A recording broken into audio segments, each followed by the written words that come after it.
Hi. Hello, hello, hello. Has anyone noticed anything new? I spent literally like all day figuring out how to fucking cut out. Not me. I'm using my mouse to show as if you can see it. To like cut out these bits. The chat doesn't look great. Your names are cut off. I should change that. I will change that. Yeah, this is my new kind of like vibe. I've got like this one's just normal, like as usual. This one there's not really anything. Like I've got it all. See, why is it so like? I mean, this is why we have testing. Like the chat's really like see through on this, but I want the background on it to be see through, but not the actual chat. But I can fix that. I can fix that tomorrow. Yeah. So I've got some new overlays. I literally just made them in Canva. I'm not gonna lie. Like I did just find a template, but I thought that these kind of bones were my vibe. Kind of emo, kind of gothy, kind of very the locked tomb, very Gideon the Ninth. So I thought, let's just go for it. And I spent quite a while trying to organize it and make them look nice, even though it's like the screen still looks kind of empty. So I might like workshop it. Just let me know what you guys think. Yeah, hi Hattie. I can see you in chat. Hattie said she's currently reading House of Sky and Breath and Battle Mage. Oh yeah, you were reading House of Sky and Breath recently, right? Like I swear you said this last week. Have you been reading it for a while? I guess what? Guess what? I read 3 books this week. 3 entire books. Entire books. Um, 2 romances, like 2 contemporary romances, and one. I guess it's a fantasy. Yeah, it's fantasy rather than. I was gonna say, is it fantasy romance? But like, the romance isn't really the focus. So, I read For the Wolf by Hannah Witten, which was her debut, and it had like a semi like low rating on Goodreads, like a 3.6, which is not, I wouldn't say it's like amazing, but it's also not great, right? And I actually gave it a 4.5 stars. I thought it was really good. I quite liked it. Hey Mercy, good job, thank you. Hattie started it last Monday, but only 200 pages in, got distracted by other books. What is new? What is new? Anyway, For the Wolf, well, this is the sequel, For the Throne, which is not floppy, but the first one was. Quite mad about that, actually. I'm actually really gutted that I didn't highlight and tab the first one because the prose is actually very good. Um, there's a lot of well-written lines, a lot of hard-hitting lines about, like, moving on to a new life, like accepting the new you and things like that. And that sounds really like woo woo and new age, but like in a fantasy setting, it's kind of that vibe. Like the main character has to go to the woods and be sacrificed, but she's kind of having to accept that like her old life is gone, this is her new life. And so basically like stop crying about it. Essentially. But it's really it's quite whimsical considering it's quite dark. Like it's dark YA, so nothing really that bad happens. The kind of most gruesome, I guess, part of it is the fact that they keep fucking cutting their palms constantly to like fix things with magic of their blood. Like I won't go into too much detail, but that's kind of the only thing that's really like ooh for YA. But the romance is very slow burn, and it's just written quite well. Like the plot is the only thing that let it down for me. I think like the actual plot was just very generic YA. I wasn't surprised by a single thing that happened. Like I was just following the beats and enjoying the journey of the story, which is also fine. Like not everything has to be like the will of the many, where it's like holy shit, what is happening every 2 seconds, you know? Or like it's YA. What more can I expect realistically? I what else did I read? I read a romance. All I can think about is the other romance that I read, which I gave 2 stars. Oh, I read Wildfire by Hannah Grace, which is the second book in the Maple Hills like hockey romances. Um, I gave it 3.5. I thought it was like really solid. I liked it. It was quite fluffy. I think at the moment, like, reading about 20-year-olds getting into relationships like at uni is like not doing it for me, because I'm 27 now. And like, I think what I was looking for when I picked up a romance this week was I kind of wanted to relate to the characters, and I didn't really didn't really relate to the characters. I did in some respects. Like, Russ, the main male character, kind of suffers with anxiety, but he suffers more with social anxiety, which I do not. Would I be streaming if I suffered with social anxiety? I don't think so. So yeah, that was a 3.5. It was solid. Some good sex scenes, but like not, wasn't that great, to be honest. Like, I've read better. But it was fluffy and nice, and I read it quite quickly. Now, the other romance that I read this week was A Werewolf's Guide to Seducing a Vampire, which is the third book in like a series. You know, like how romances tend to do trilogies, and like the next book will follow like some side character from the previous. That. But I read book 3, and I haven't read the first 2 books, but I'm of the opinion that you should be able to pick up any book in things like that. You should be able to pick up any book, and it shouldn't matter. And it didn't matter. There were quite a lot of references to like the previous relationships, which I didn't think needed to be in there, and also like almost reminders. And it was like, oh, this couple did this 2 years ago. They did this, this, and this, and they went through this, this, and this, which is like, I don't really care. Like, I want to know about the current characters in this book. And if you had already read the first 2 books, then you already know that. Like, I don't really want the reminder or need it. But sometimes, I suppose, like, they probably get told to put that in, right? Like, I feel like that's something you get told to put in. Hattie said she's enjoying House of Sky and Breath more than you thought you would. What with what you've heard about it? I have heard that the beginning... I mean, I think I read the first 200 pages of it when it first came out, and I enjoyed it, the first 200 pages, but I think apparently... Don't shoot the messenger. Apparently the ending is not great. So... Mercy, I had the same issue today, but the opposite. Characters were late 20s, and thinking about kids getting married. I'm still in school, bro. I mean, kids and getting married also would not be what I want. Like, I'm 27 and I'd be like, bro, I'm not thinking about getting married or having kids right now. I mean, I don't even want kids in general. That's why I actually hate the pregnancy trope so much. Like, I avoid it when I can. But when it's like shoehorned into an epilogue, I'm like, oh. Like, okay, we get it. Everyone, when they're happy, they have a kid. Cool. But yeah, this Werewolf's Guide to Seducing a Vampire, the like, what's the word? Like, the tropes of it were meant to be like soft guy. Like, he's like, funnily enough, socially anxious as well. Socially anxious. He's quite like a loner. He's a werewolf, but he doesn't really like the werewolf side of him. He doesn't like the moon. He doesn't like shifting. He's a bit of a loner, a lone wolf. And then he buys like a gem on eBay when he's drunk, and it has like a vampire succubus kind of trapped in it. And already, like, this is ridiculous. Like, like, I get that it's a paranormal world, so, you know, suspend your disbelief a bit. But he buys it for like 99 cents.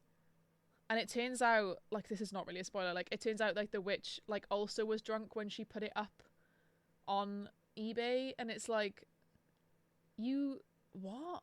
Like, it just doesn't really make sense. And yeah, so I was going through it, and I will say, I read the first 60% at a normal speed.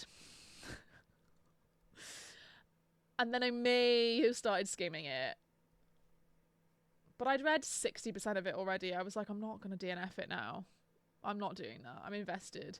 So I was skimming, and I was going, okay, blah, blah, blah. And then he was talking about his sister, and she's running for mayor, and I'm kind of like, I don't really care. Like, I wanted there to be more story about the 2 main characters, and it felt like half of the story was about the guy's sister. And I was like, I don't really give a shit about this, actually.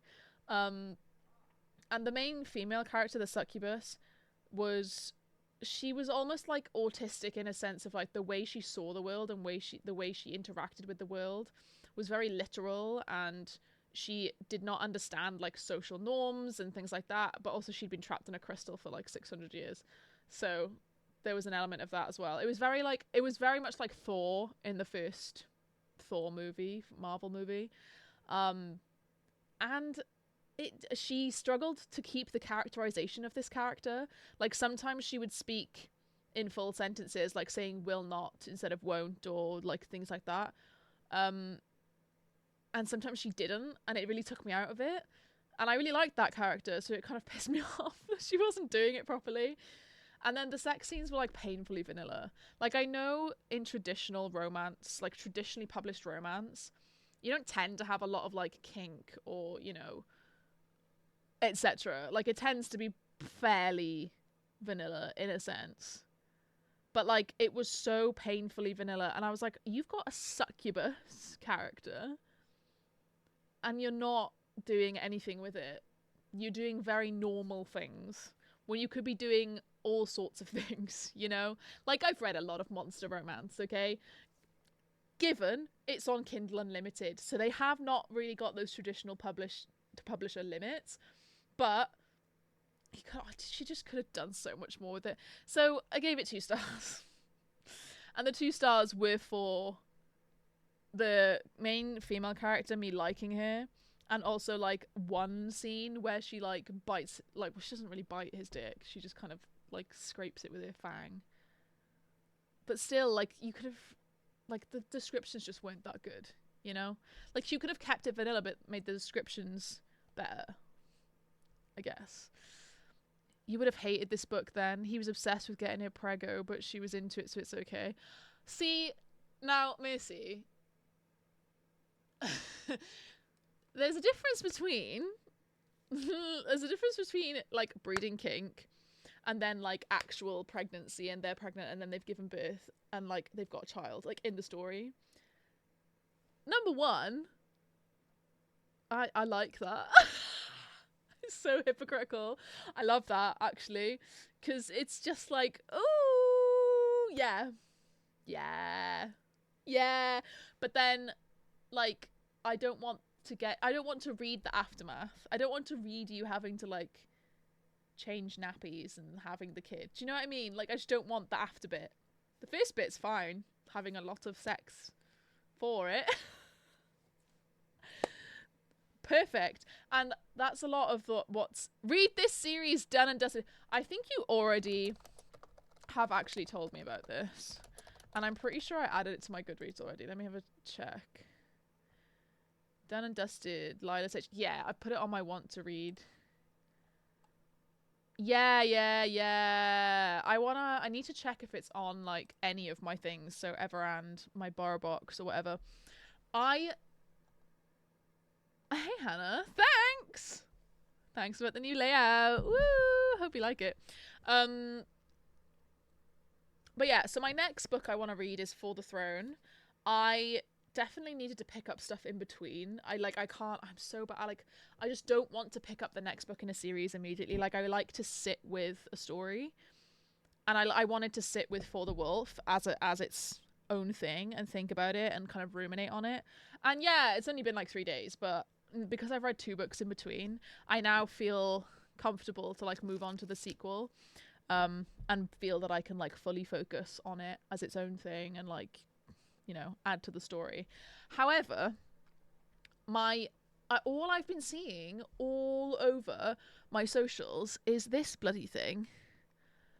Bloody Blood Over Brighthaven. It's all over my socials. It's the same author as Sword of Kaigan, which I've not read, but it's on my TBR. It's on my Kindle TBR, so it's not as prudent. Is that the word? Not as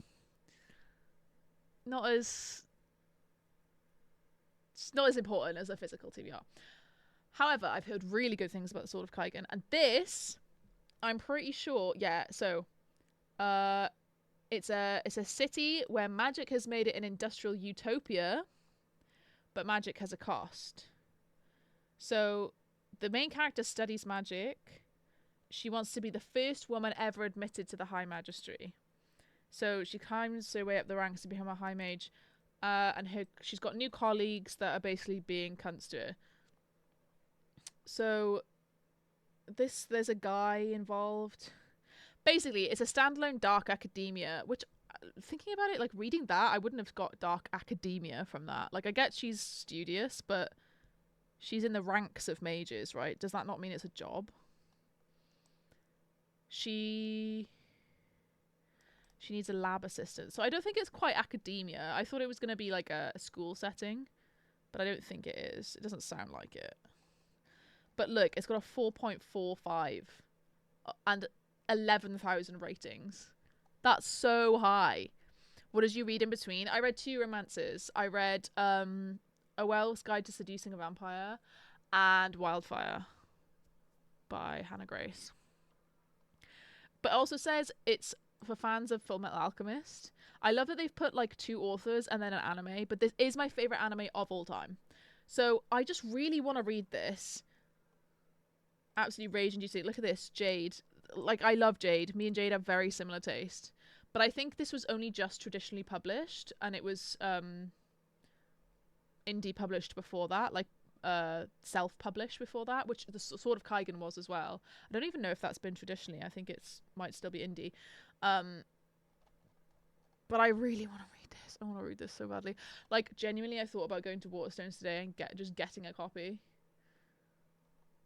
Oh, I want it so bad. I want to read it right now. But I'm not going to, because I have to read for the throne. Currently working on my series tracker. Oh, nice, Hattie. I'm glad I've finished mine. Right. What are we talking about next? I want to talk about controversy. Who wants to talk about controversy? I would like to talk about controversy. So, in May of this year, there was meant to be a book in the Illumicrate May box that was called Crown of Blood and Starlight, or something like that. And this was by the author Kate Corain. I'm sure some of you will, like, these words are jogging memories for you. Kate Corain review bombed a load of authors. Controversy.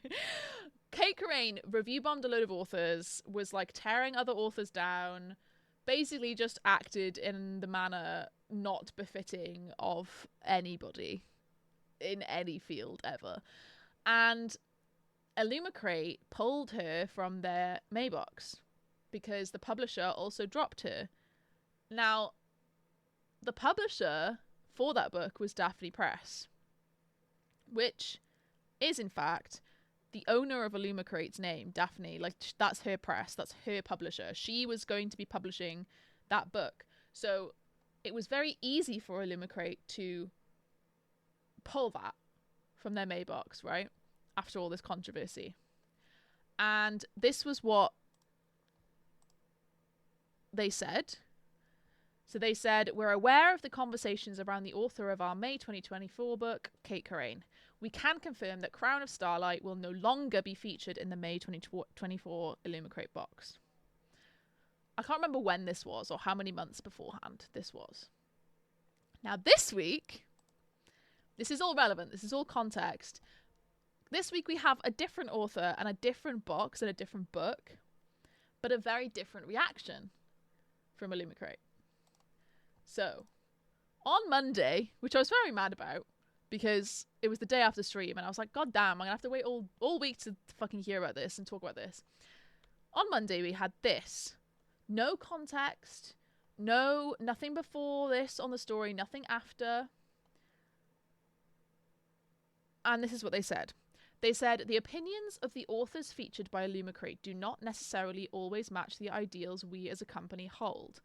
Factoring in contractual obligations, logistics, and the importance of maintaining productive and professional relationships with publishers, Illumicrate cannot cancel the inclusion of a book pick from a third-party publisher for this reason. Which is a very serious and like, oh God, like, why is this on the story? So obviously I had to do a bit of digging. Did a bit of digging. And it is, in fact, I actually haven't got it pulled up. But it is Capitana by Cassandra. Spoilers for February's Illumicrate, sorry. But I'm sure you won't really care. Is Capitana by Cassandra James. So this is a young adult fantasy about pirates. First new duology. And also I was already going to skip this because I hate Daughter of the Pirate King and I don't know what Together We Burn is, and I hated Fable. So I was already going to skip this. So, it's about this main character who's a seafaring hunter who tracks down pirates. Her parents were pirates, oh no. So this just sounds like, I'll be real, like a generic YA fantasy, right? I actually haven't looked to see if there's any. Ooh. See, my earlier review was removed by Goodreads because it focused on the author and not the book itself. I will not rehash the arguments here, but feel free to look up this author's views if you're interested in learning more about them. Now, I'm sure you all are wondering, what are these authors' views? What is going on? Why is everyone up in a tizzy? Exactly. This author has terrible views that actively put women in danger. Essentially, this author supports Trump, is pro-Israel. I think that's pretty much it. That is pretty much it. Her Instagram, as far back as 2020, I think, in one thread, like I was reading these. Basically, I've got these Reddit threads up. We can get rid of the Kate Corain one. Yeah, I've been reading these Reddit threads on trying to like pick some information out. But basically, it sounds like she's a Trump supporter. She had a lot of pro-Israel stuff on her Instagram. And also she has been trying to scrub that apparently from her online, her digital footprint. She's been trying to like scrub it since, as you guys know, like there are multiple Instagram accounts out there that predict what books are going to come in book subs. Hey, Yvette. And this, because they give out hints and emoji hints like months in advance, you did come at the right time. Because they give out like emoji hints and etc. months in advance, the Instagram accounts had already predicted what was going to be in the box. So obviously, Bookstagram, good old Bookstagram, went looking for the author and the book and just to see what it was about and see what the author's Instagram was like. And back in, I want to say like August, they'd already predicted this book and they were starting to get some pushback on the author and their views. But it's only this week that I think they revealed, maybe they revealed something else and it like put it into the limelight again. But this is when they've put this this statement out to say we basically can't fuck up our contract. We can't just like cancel a contract because someone is pro-Trump and pro-Israel, which is a very slippery slope. Like a lot of the comments, like I've got two different Reddit posts up, right? And they have two very different comment sections. One comment section is basically saying freedom of speech. You can't just like make someone just not have a career because of their difference in politics, etc., etc. And then the other comment section is pretty much like, I'm just gonna skip this. I can't believe that they would platform this, blah blah blah. And then some also were saying, like, the author's online views have been like posted online since like circa 2020. Like, this was not new information. But also, like, I think people do need to understand that, like, I don't think Illumicrate themselves are like really looking that far into an author. You could argue maybe they should. Maybe they should be looking up, you know, the author's Instagram and like Googling them before they agree to like enter a contract for a book. Because I guess this is where it's come to. But at the same time, Illumicrate do really champion a lot of liberal and far left views, which I share. You know, they're pro LGBTQIA+, they are pro Palestine, they have pro Gaza, not pro Palestine, apologies. They're pro Gaza, anti Palestine. They've raised a lot of money for Gaza. They've done quite a lot of things that are quite cemented in their online image, that their politics is quite far left. So I can see that they're in such a difficult position because who's the publisher? Will it say on here?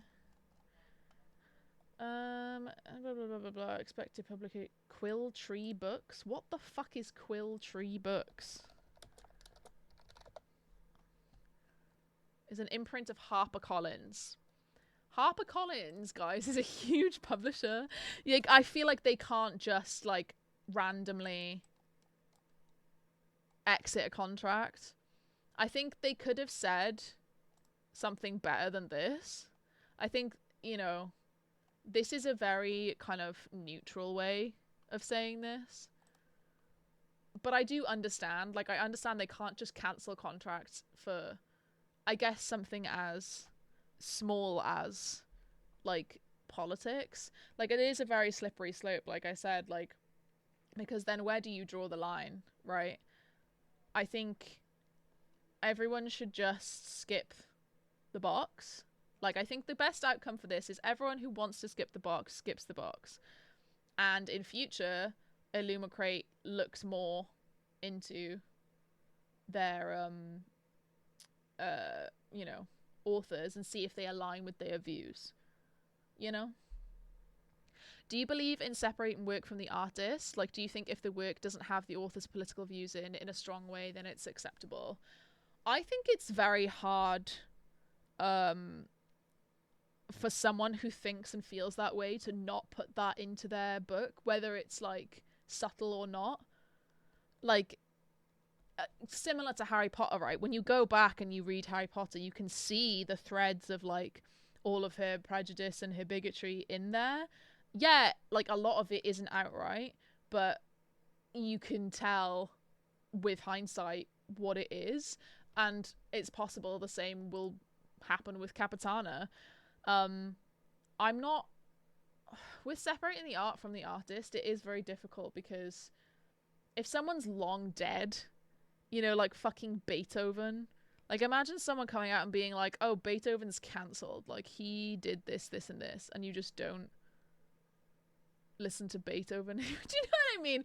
Like, if someone's long dead, like J.R.R. Tolkien, I'm pretty sure was probably not the best person. I've heard some things anyway, not that I can remember anything off the top of my head, but when they're currently like actively doing harm, I think personally it's just hard for me to like see past it. Kate Corain got caught with evidence, whereas technically this person hasn't done anything other than have shitty opinions. Yeah. Like, Kate Corain took actions that were shitty and directly harmed people as a result. This author, although, like, I disagree with literally everything she stands for, like, I don't think, like, she should not have a career because of it. I don't think, like, she should not have her book published, but, like, at the same time, I just kind of hope that, like, the thing is, when you get like backlash like this, sometimes it makes these beliefs stronger in someone. Like, I would hope that like it would make her look at her political beliefs and like maybe take a second glance and like think about it and be like, why am I getting so much backlash? But at the same time, then it's just like, like, I'm just gonna skip the box because I don't agree with it. Roald Dahl was an anti-Semite. Exactly. I think Icy's hands are tied with this. Absolutely. And I think that's what this kind of, this, what's the word? Press release is trying to say. Like, they're basically saying, I can't really do much about this. They can't cut ties with HarperCollins. So I think this is a very, like, politician's answer, right? It's a very politician's kind of way of sneaking out of it. They could very much make a stronger stance about it, But at the same time, like, I am kind of tired of like forcing everyone to, you know, like, oh, you're not good enough if you don't like stand up against this 100%. Like, just say, yeah, actually we didn't realize, our bad, but our hands are tied with this one. Like, you know, I think at the end of the day everyone has to draw their own line and stick to it. Yeah, agreed. I'll be skipping though. Yeah. Which month is this? This is February 2025. So yeah, like, whereas I agree with the people, like, I guess at the end of the day, whereas I agree with what people are saying, it's also not Illumicrate's fault. Sorry about it. Like, yeah, okay, they could have maybe looked into their authors a bit better. But this contract was probably signed over a year ago. They do a lot of things in advance. So yeah, just skip it. Just skip it. And I don't know how I feel about the review bombing. Like, I don't know how I feel about that. Is a pro-Trump Zionist. She has conservative essays. I think she's anti-abortion, like, directly as well. Like, not just, like, by proxy of supporting Trump.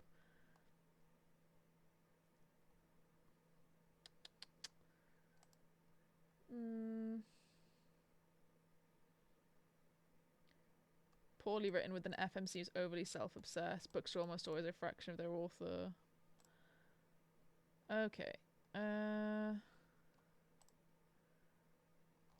guess, like, yeah, you can see...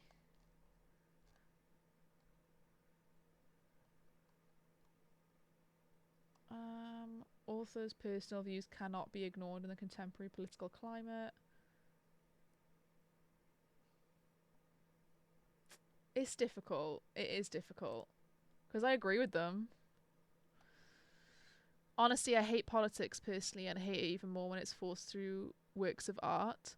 See, I kind of disagree with that, mainly for, like, politics is inherent in most books, and you can't, you know, what is it that Kamala Harris said, like, that you exist in the context of everything that came before you. All art exists in the context of what's going on currently in the world and what previously has happened. So it is a difficult one there. I don't like politics in general either. Like, nobody, I guess it's hard, like, it's not something you should like, it's just something that happens to exist. But I think I understand where you're coming from with that. Like, I do just want to be able to enjoy things. Like, let people enjoy things, right? But at the same time, it's just a bit like, oh, I'm tired. I also do think it helps the election was also just happened in a sense. Oh yeah, Hattie agreed. Like, the election result has definitely got a lot of people, rightfully so, upset. Like, you know, fuck that guy. And it's definitely, like, leading into this, like, snowballing as well, I think. I never know how I feel about review bombing. Like Aristotle said, man is a political animal, everything's political, yeah. I think, like with every other medium, what the author is and kind of beliefs they carry heavily influence their work, and the timing upon which these beliefs are discovered can sink them. Agreed. Lyra Jig, I'm assuming your name is Lyra. Yeah, agreed, Lyra. It's kind of unfortunate for them that, like, it's just coming out around this time as well, but at the same time, she believes in that, and I mean, she clearly doesn't stand by it because she's trying to scrub her social media. But I do agree that, like, her intrinsic thoughts and beliefs and, like, everything about that is gonna be ingrained in this book because it's her book and it's her mind that it's come from, and, like, it's always gonna be from that point of view. So yeah, yikes. Just a bit of a yikes at the moment, isn't it? Anyway, shall we just do some voting in the Goodreads Choice Awards? Should we move on? I love talking about controversy. I do love talking about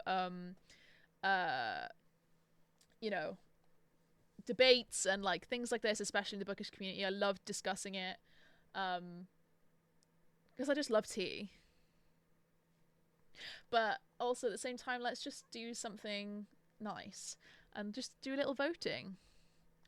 I actually, this is me live reacting to these, short lists or long list or whatever it is, the first round, because I've not looked all week. I've been wanting to look and I've just not looked so that I could react for you guys.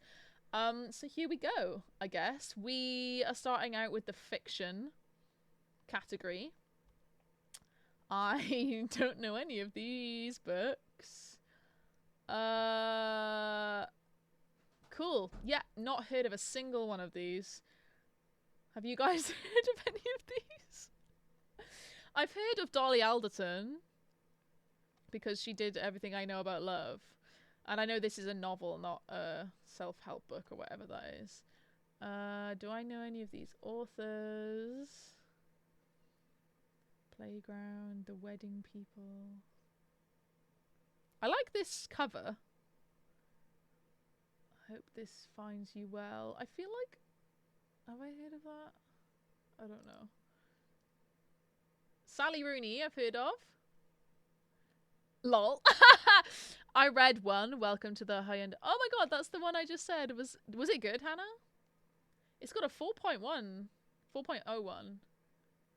High flying career, demanding marriage. An abandoned dream nags at her. Let's have a look at this one. Quitting her job and divorcing her husband, Youngju moves to a small residential neighborhood where she opens a bookshop. Oh, that's cute. For the first few months, all she does is cry. Makes a good bookseller, saw. Oh, this sounds really cute.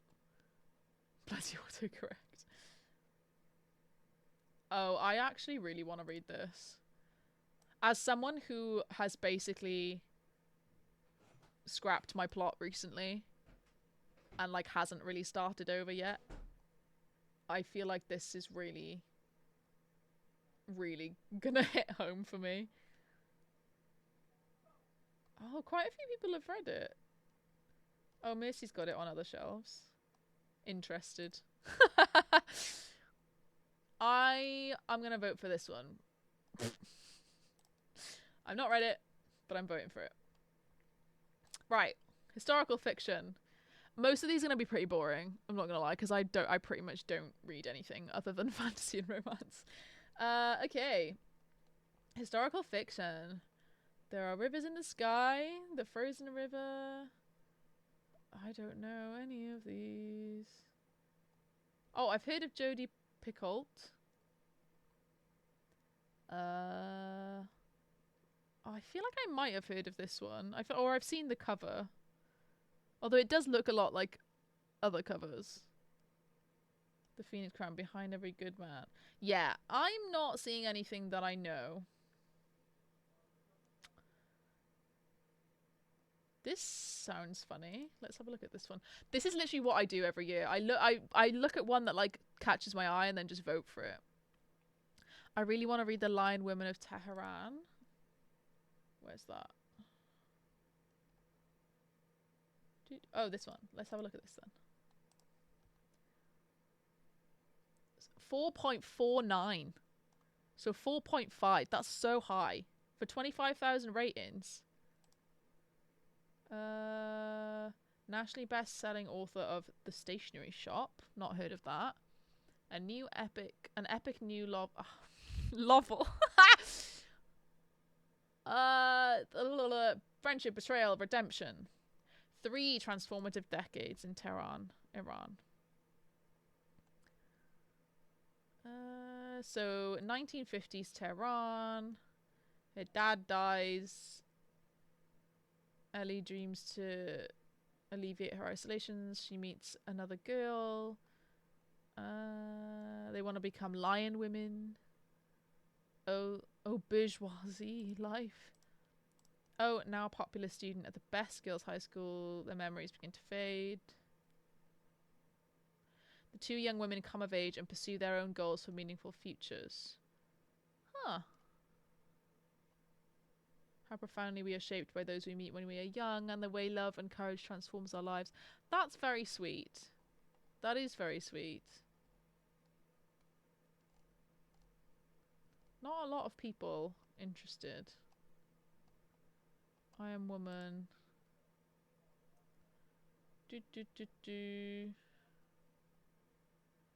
Huh. I don't think like that's really like like it sounds good. Like it's like you know, but I think it's for me. The Stationery Shop was excellent. See, I think I need to read a bit more literary fiction. And I know this is historical. Again, this has got a 4.5, but only 8,000 ratings. There are rivers in the sky. An enchanting new tale about 3 characters living along 2 rivers. An ancient city. Oh, Mesopotamia. I've heard of Mesopotamia. Epic of Gilgamesh. I don't know how I feel about like books that have like 3 characters across 3 like times. I feel like a lot of books do that. I don't think it's your vibe though. Yeah, exactly. I mean, I want to branch out, definitely, but like maybe not that. A wronged wife goes toe to toe with a cheating husband at the polls. When is this? 1962. Oh, yeah. What should I vote for then? I feel like I should just vote for that. I think I'm just gonna do that. Right, thrillers.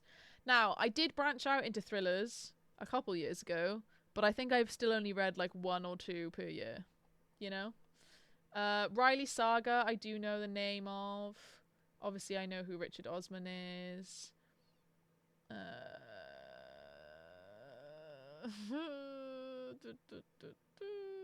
don't know. Lucy Foley, I know who that is. I've not read any of her books yet, but I know who she is. She's the guest list, right? Is that right? The Boyfriend. 4.05. I'm just gonna... Shall we look at the ratings? 3.6. Oof, girl.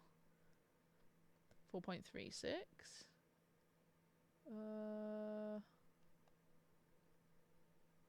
4.02. 4.11. 3.83. 4.03. 3.91. Thrillers tend to be not that highly rated, don't they? 4.03. 3.67. Oof. 3.79. 3.83. 3.6. 3.82. 3.86. A 4.2 for Richard Osman. 3.65. 4.19. Huh. Riley Saga. Oh, 3.71. That's not great. Shall we just vote for Richard Osman? I like him as a person, so I think I'm just going to do that. Right, romance. Will I know it? Oh, look, it's the one that you like. Mercy. Will I know any of these? Ali Hazelwood. I know the name of. I've actually still not read an Ali Hazelwood book. Anna Huang. That's not... Who's Anna Huang? I've heard of her. What has she written? Oh, Twisted Love and all that. Okay. I've heard, like, semi-good things about that. I voted for it. Nice. Okay, so yeah, I know who Anna... Oh. Where did Anna Huang go? Oh, no. Oh, she went down to the bottom. Okay. I know Ali Hazelwood. I don't know Kennedy Ryan. 4.41. That is high for a romance. Skyland. What is Skyland? Before I Let Go. 4.36. These are so high. I haven't read an Ali Hazelwood book either. Yeah, I'm just not. Just not. Are these good? I've never heard of these. Who's Kennedy Ryan? More romance like this, please. Has a women's fic tint to it. Oh. I'm interested in this. I hate the cover. It looks really badly photoshopped. Beautiful women, but badly photoshopped. Never heard of it? Yeah, me neither, but they've got bloody high ratings. And, like, a lot of ratings, too. Kevin Kwan, never heard of. Casey McQuiston, I have heard of, obviously. Swift and Saddle, that's the series you like, Macy. How to End a Love Story, not heard of this. The Paradise Christina Lauren. Oh, did she do Inner Holidays? I will not know 99% of these books. Yeah, same. So we're just like exploring them together. I'm sure this woman did Inner Holidays, which is one of my favorites, actually. I really like Inner Holidays. Kevin Kwan did Crazy Rich Asians. Ah, got you. She did do Inner Holidays. I really liked that book. It's got such a low rating, but I thought it was really fun. And I've heard good things about the Honeymooners as well. I don't think I've heard of many of the others. Yeah. Wait, so what's this one? This one is The Paradise Problem. I DNF'd Inner Holidays! Ah! I'm gonna turn my mic down. I keep yelling at you. Fair enough, I guess. I think I was like in the right mood at the right time for it, you know, which is very much me with romance. I've got to be in the right mood. The buttoned up air of a grocery chain. And his free-spirited artist X. Oh, I don't like X's coming back together. Don't like it. I'm sorry. Don't like it. Daydream by Hannah Grace. I did just read Wildfire, which was Maple Hills 2, so I've not read Daydream yet. However, my friend Molly, who sometimes is in chat, really, really hated this one, and she really liked the first two. I hate the time loop trope. See, I love it. And that's where we differ. But yeah, Molly hated this one, which really surprised me because she loves this series. Friends and Following. Oh, Mads gave it 5 though, and Christy gave it 4. Molly gave it 2. Maybe Molly was in a bad mood. I'll give it a chance. I'll still read it. I still want to read it. Emily Henry. To be fair, I feel like she never misses. I have actually only read one of her books, but I feel like this is gonna win. Like, when does Emily Henry not win? But also, recently I have discovered Abby Jimenez, because everyone is raving about Abby Jimenez and saying that, like, she's just really good. So I think, considering Emily Henry's the only one I've read someone before, I'm gonna vote for Emily Henry. And let's be real, she's probably gonna win. I've not heard of that one. I've not heard of that one. Not heard of that. Oh, I feel like I have heard of this one. Leather and Lark. Why is it not showing up? Also, this Cinnamon Bun bookstore apparently was shit. Everyone said it was shit. I think we said this on stream before. I've just read that Emily Henry. It was spectacular. Spectacular. Give me 14 of them right now. I would have thought Bride would not be in this category. Oh shit, I didn't even see that there. Yeah, I thought that would be in Romantasy. We've got Romantasy here. I definitely would have thought that, because that's not traditional romance, let's be fucking real. It's got Notting, for Christ's sake. Can it be in more than one category? I don't know. I want to read Bride though, I have heard good things. Yeah, we're gonna leave it with Emily Henry. Right, Romantasy. Oh, this, I really want to read this. I really want to read this. It's not even out yet. How is it in the, how? I think it's out in the US, to be fair, but it's not out in the UK. That's kind of unfair. Plated Prisoner, I've heard of the series. When the Moon Hatched, some people are absolutely loving it. Yeah, Yvette, you loved it. And some people hate this book. But regardless, I've heard loads of things because of the whole fairy loot debacle. Touch of Chaos, don't know what that is. Apprentice to Villain, don't know. Honey Witch, I've heard of. Seen it around. 3.6 is shit, though. A Dark and Drowning Tide, that was in an Illumicrate box, and it just looked shit. So I skipped it. Don't know that one. I have also seen the Spell Shop on like on some people's stories. I think Steph Loves has put it on. House of Flame and Shadow, yeah. Lots of bad reviews of Blood of Hercules, but then lots of good. I've read naught books in this category. Phantasma, I've just seen someone has read this and they put it on this. Oh, I think it was just in my Goodreads. Quicksilver, again, I'm seeing a lot about. 4.45 is crazy, I feel, for 110,000 ratings. Like, surely it has to be good. Fate of the Sun King? Never heard of it. Born of Blood and Ash. The fucking Blood and Ash is still going. Like, who is still reading this series? Who is still reading this series? The Veiled Kingdom? Never heard of it. Feybound? Did that come out this year? God, that's a low rating. 3.59. Quicksilver, I heard a lot of mixed. Apparently, fucking loads of people love it. 4.45 is crazy. A Fate Inked in Blood. Oh, Hannah, you're saying you like that one? Yeah, I've seen some stuff about this one as well. Games Gods Play. Not heard of that. Percy Jack. Right, we're so we've clicked. Say Less. Percy Jackson for adults meets the Hunger Games with a slow burn romance between a contestant and Hades himself. Gods of myth are alive and well. Once every century, they select a new ruler in a cutthroat competition, pushing mortal players to the limit. But this year, Hades is done sitting on the sidelines. He's picking a champion no one expects. This kind of sounds good. Blood and Ash series has the same title with like 6 words being rotated. I literally thought this like every year since it first came out. I'm like, why is it all the same? Like, I couldn't tell you what any of them are called except for the first one and the second one.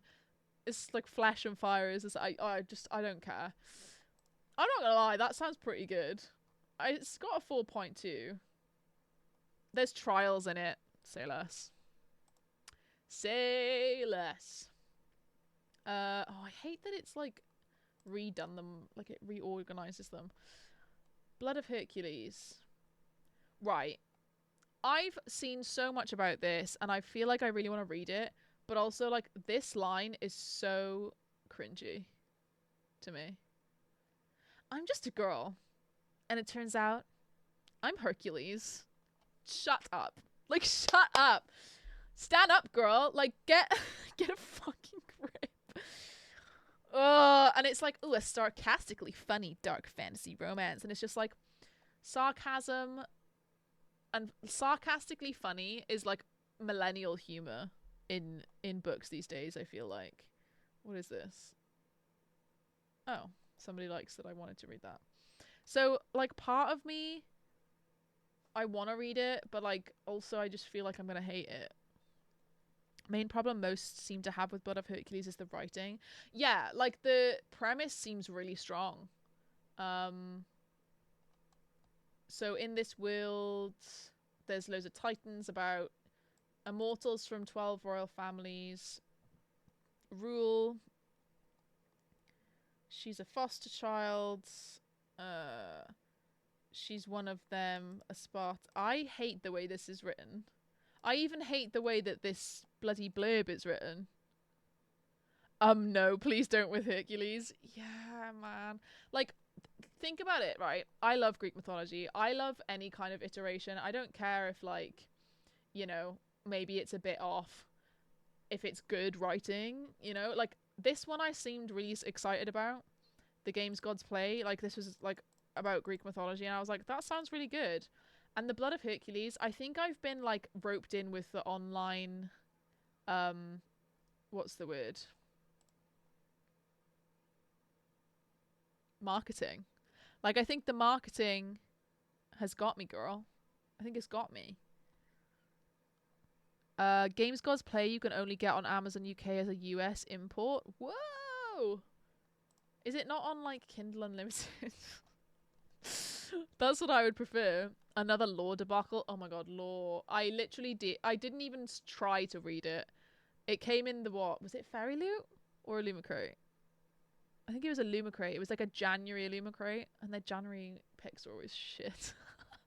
And it just hang on. Should we look at the reviews for Law? 3.75. Could be worse. Friends and following.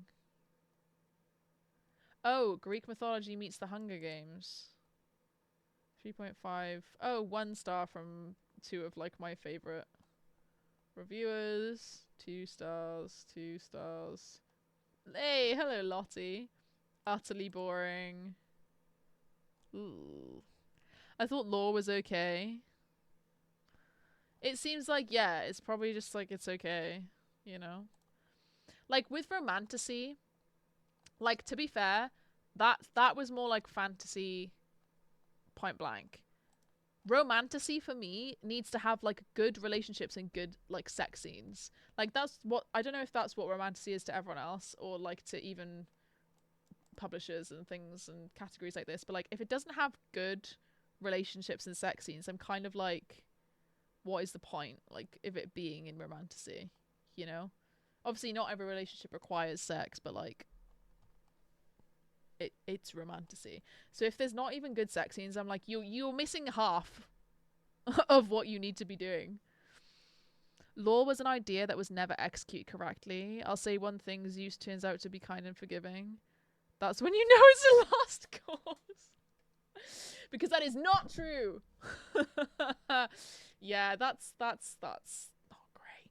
But like this cover, wherever the fuck it's gone, at least signals to me like, are we gonna get some good smut, you know? Like if the plot's not gonna be great, at least give us some good smut. And then I will read it for that, you know? And I'll know what I'm getting into. And I'm not reading it mainly for the plot at that point. Zeus he sucks. Yeah, he always will. Agreed. Right, so what the fuck am I voting for? Because I've not actually read any of these. I mean, this is the one that seems to grab my eye, but it's not going to win, is it? Oh, Zodiac Academy, I forgot to mention, but I've not read it. I read the blurb of the first one, and it just sounded awful. I feel like When the Moon Hatched is going to win, because of, like, it's just had so much hype around it. Or, like, Quicksilver, possibly. Apprentice to the Villain, Honey Witch. I actually don't know what to vote for. Zodiac Academy is dragged out. Yeah, it's book 9, that is. Fuck that. Respectfully. I actually... Oh, wait, is Sarah J... I feel like SJM might... I think it's between House of Flame and Shadow and When the Moon Hatched for, like, what's gonna actually win. Because SJM always wins when she's in a category. I'm just gonna vote for the one that I kind of want to read. It's not gonna win, but my vote. Every vote matters. Right. This is the proper... This is the big dogs. This is the ones that I will know probably every single one in this category. Have I read them? No. Oh, yes, Yvette, you are right. Flame and Shadow is not getting that much love, so... But I feel like the fans will still come out in droves. Rant over, I've heard good things about Honey Witch. Yeah, I've heard good things about Honey Witch as well. Anyway, sorry. Lee Bardugo, The Familiar. 3.8. Lee Bardugo is falling off. Falling off. Like, I'm just not excited about this coming out. I just didn't give a shit. The Book of Doors. Debut novel. The Book of Doors is contemporary fantasy. Ugh. I actually have not heard of that one, and it doesn't sound like my cup of tea. I'm guilty of loving SJM too much. So fair.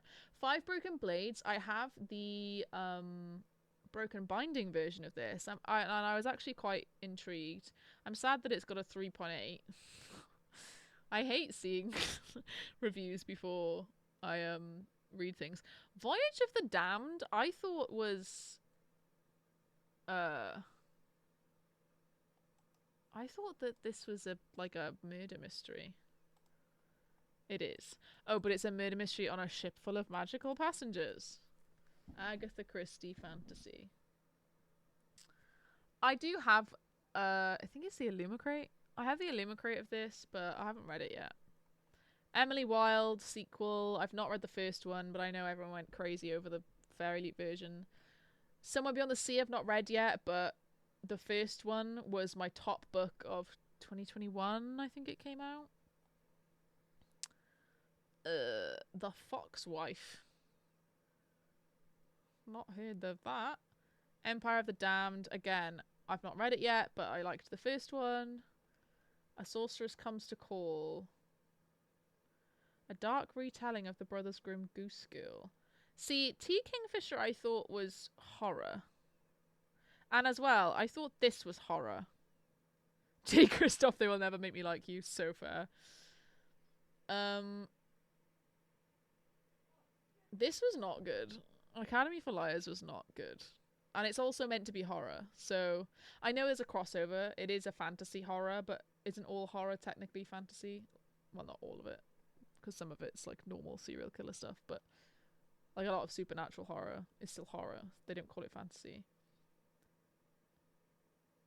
This seems... T. Kingfisher I thought did horror. Prefer their horror over fantasy. What's this? Oh, The Tainted Cup. I actually really want to read this. I really do want to read that. I also would like to read this. Why have I not put it on my want to read? Oh no, I don't think I do want to read this. I'm sick of retellings, I'm not going to lie. Inspired by The Legend of Mulan. I don't care anymore. I don't care. When Among Crows by Veronica Roth. See, Veronica Roth could never... You could never make me like you. Veronica Roth. I'm sorry. Divergent was of its time and like good for its time, and I DNF'd the sequel even as a 14-year-old because I thought it was shit. So love the first one, read it as a standalone. A Song to Drown Rivers, not heard of this one. The Dead Cattail Assassins. Oh, P. Jelly Jelly? I'm assuming it's a... Or is it DeJelly? I'm not sure if the D is silent. Peter Jelly Clark did the Djinn, Dead Djinn something, which I really liked. Heard The Dead Cattail Assassins was good, but not read it. It's when they try to hide which retelling they do, that's when they get us. Yeah, I just... Like, to be fair, For the Wolf, which I was talking so much about earlier, is technically a Beauty and the Beast retelling. But it was subtle enough that I was like, I'll allow it. Let's have a look at P. DeJelly Clark. 3.98's not bad. They're not cats, and they don't have tails, but they are dead. A Brand New World and a Fantastical City. A standalone, looks like. Her guild is strong. Matron of Assassins. I do like an assassin story. They have only 3 unbreakable vows. The contract must be just. They may only kill the contracted. Once you accept the job, you must carry it out. And if you stray, a final death would be a mercy. Oh, see, I don't know, like, the way this plot has been described is, like, I don't care. Like, that's not hooked me. Like, the idea of this assassin guild has intrigued me. But then the actual plot itself being like, oh, something in the festival in the city goes wrong, and the newest mission she has brings her face to face with her past. It just sounds so vague and generic and bleh. It is only 200 pages though, so you could squeeze that in before the end of the year if you really wanted to. So that doesn't sound the greatest for me, I'll be honest. Oh god, it fucking moved around again. We've looked at these. A Sweet Sting of Salt. Again, I've not heard of this. Rose Sutherland. And again, 3.86. Like, it's just not that good. It's not good enough. A Song to Drown Rivers. Oh, we looked at that one. Blackbird. The Blackbird Oracle. Oh, it's a 5th novel. Oh, it's Discovery of Witches. Didn't even clock the author. Warm Hand of Ghosts. Catherine Arden is the author of The Bear and the Nightingale, so I do actually own this. I've got it on my physical TBR, but it also is just like very different for me. Like it's about World War II or the Great War. It's not World War II, whatever. So I'm a bit like, oh, like I don't really care. I sound so negative. I promise I'm really not. I'm just very picky. Inspired by Chronicles of Narnia. I don't want inspirations. Come up with something new. 3.84. I tell you what, nowadays, if something's below a 4 on Goodreads, I'm actually so snobby. Right, Lev Grossman, The Bright Sword. A novel of King Arthur. Why is everything, like, derivative of something else? A gifted young knight named Gollum. Sorry. Gollum? What a fucking awful name. What do you mean? Gollum? Just call him Callum. It just sounds like Gollum. What do you... Not snobby, you just have proper standards, don't worry. Thanks. Well, Missy, stop. Gollum has arrived at Camelot to compete for a spot on the round table.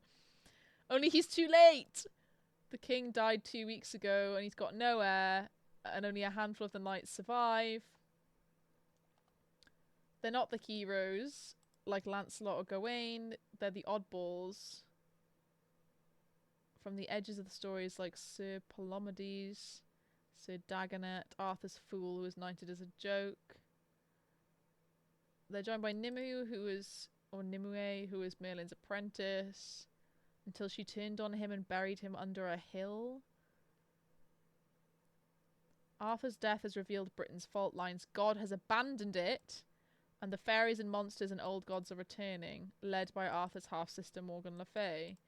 Kingdoms are turning on each other. See, just like no Arthur retelling will be as good as the BBC's Merlin. Like, columns and rows. Sounds like colon.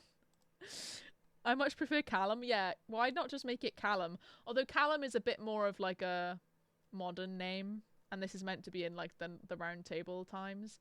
So just like, I don't know, make it something like Lancelot. Like Colum makes it sound like you're really. It sounds like they've really tried to come up with a name that fits in with the time. And it like I guess it does, but also like that's so funny. Column. What do you mean? Oh, again, just more retellings though. Nobody I know has read it. But apparently it's alright. It's got 4 stars. But again, I just don't think anything will ever be as good as BBC's Merlin. Oh, and I guess Bloodmarked is book 2. Legendborn. But Legendborn isn't necessarily a retelling. It's more of like the Arthur stuff happened in the past and now we are modern day and like stuff has trickled through. It's not like a full retelling like set in the time. Like Legendborn is like based on it, but it's not exactly that. Yes, BBC Merlin and Arthur and the bromance. Bromance, gay, whatever they were. I loved it. Loved every second of it. I prefer inspiration to retelling. Yeah, like, actually, let's have a look at that Narnia one. Because this one says it's inspired by Narnia. Like, what is that? What do you mean by that? Like, how much inspiration? If it's completely different, do not market it as a retelling. Yeah. What is this? Is this one called a retelling? I mean, it's not. I mean, it's called... Yeah, it's under retellings. Is this one under retelling? No, but I suppose you can't retell Narnia. Like, that's not... It's not Beauty and the Beast. It's not like an old folk tale to be retold. So this Narnia one. These kids went missing in a forest only to mysteriously reappear 6 months later. 15 years after their miraculous... See, this is reading a bit more like Wayward Children vibe. Do we know Meg Schaffer? The name sounds familiar. Let's have a look at her. The Wishing Game. I've not heard of that, but that is her only other book. Narnia is literally the Bible. It's a retelling in itself. You're so right. Literally that. Okay, so 15 years after their miraculous homecoming, Rafe is a reclusive artist, and he has no memory of what happened, but Jeremy became a famed missing persons investigator, and he's got uncanny abilities. And somebody's sisters vanished in the same forest that they did. So Jeremy, clearly he remembers what happened. Jeremy kept Rafe in the dark. I actually kind of am interested in this.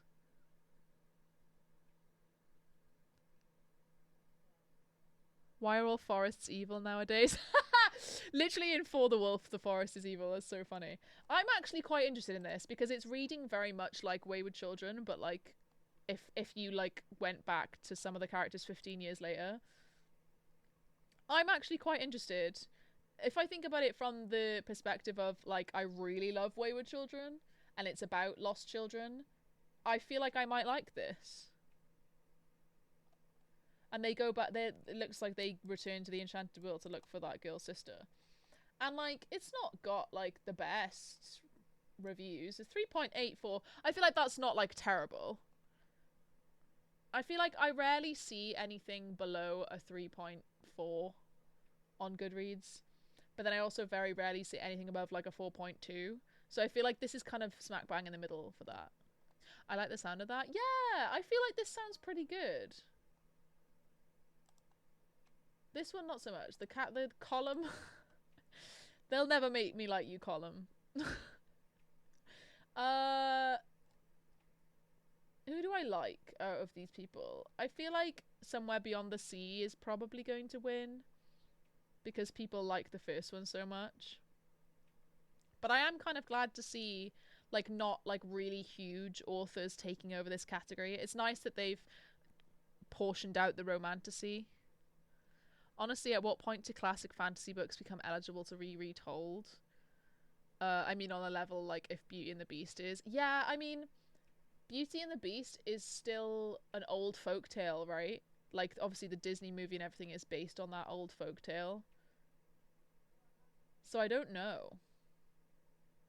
And Arthur, again, is mythology. But all these things like the Goose Girl and all this is all like old folktales. I'm just gonna vote for this one because I like the sound of it. I haven't read my current physical TBR, let alone anything from this year, so I would have liked to have read something from this selection, but I haven't. So we're moving on. Come on, Lightbringer. Are you here? Oh, fuck off! Where's Lightbringer? Right, I'm exiting. Red Rising book is not here, so I'm leaving. I think that's why they say inspired by instead of retelling when it comes to Narnia. It's too modern. Yeah, agreed. I don't know what I'll vote for. I haven't read any of these fantasy ones this year. Yeah, it's hard. Sci-fi. I like sci-fi, but I prefer like dystopian type stuff as opposed to like hard sci-fi. I do like hard sci-fi. The Project Hail Mary is one of my favorite books of all time. Red Rising, after like the original, well, after the first book, becomes pretty hard sci-fi, I would say. Very political, a lot of like stuff going on. The first book is very much like science fantasy Hunger Games retelling.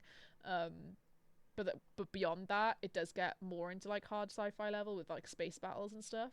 And I love Red Rising, hence the like literal whole arm sleeve about it. But I actually struggle to like discover new sci-fi, I guess. I listened to Annie Bot and enjoyed it. Let's have a look at what Annie Bot is about. 3.82. Annie Bot was created to be the perfect girlfriend. Designed to sustain... Why do I make up words?